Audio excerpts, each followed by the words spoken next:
হাসপাতালে দেখলাম দুজন ছাত্রকে আপনারা নিয়ে গেলেন, এটা বিষয়টা কি ছিল? আমাদের কাছে একটা কল আছে, দুজন স্টুডেন্ট নাকি খুব ইনজুরি হয় নয়াপাড়া স্কুল থেকে।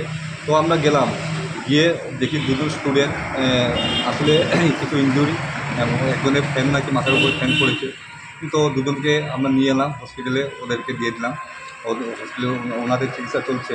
একজনের নাম অর্ণব চন্দ্র, বয়স 10 বছর, উনি ক্লাস 4-এ পড়ে। ওনার বাবার নাম অতুল চন্দ্র, বাড়ি নর্থ ধুরুয়া, ওয়ার্ড নাম্বার 7। আরেকজনের অগ্রজিৎ নাথ, বয়স 10, উনিও ক্লাস 4-এ পড়ে। ওনার বাবার নাম দেবজিৎ নাথ, ওনার অ্যাড্রেস নেতাজি রোড, নেতাজি চমুনি, মেয়েপাড়া। ঘটনা সম্পর্কে কি জানতে পেরেছেন? ওদেরকে জিজ্ঞাসা করলাম আসল ঘটনাটা কি হয়েছে। তো ওরা গার্জেন লেভেলে ওরা যারা বললেন আর কি, যে ফ্যান নাকি চলন্ত অবস্থাতে হঠাৎ করে খুলে মাথার উপরে পড়েছে, একজনের পায়ের উপরে পড়েছে। তো এই ঘটনাকে কেন্দ্র করে ওরা অনেক কিছু বললেন আমাদেরকে, যে এইভাবে যদি থাকে তাহলে স্টুডেন্টরা কী নিরাপত্তা আছে। এটাই কি হয়েছিল যে ঘটনাটা? নয়াপাড়া স্কুলে পরীক্ষাতে বসেছে, এর মধ্যে ওই ফ্যানটা ছুটে তার মাথার মধ্যে পড়ে।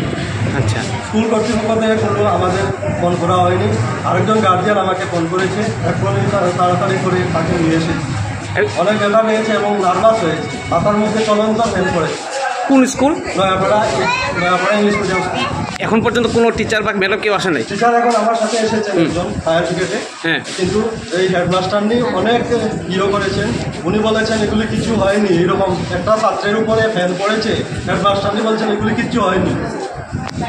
ওই শুধু একা না আরেকজন আছে ওনার সাথে? ওর সাথে আরেকজন আছে, ওর পাওয়া পড়েছে ফ্যানটা, প্রথম ওর মাথায় পড়েছে, তারপরে পাওয়া পড়েছে আরেকটা ছাত্রের, ওর নাম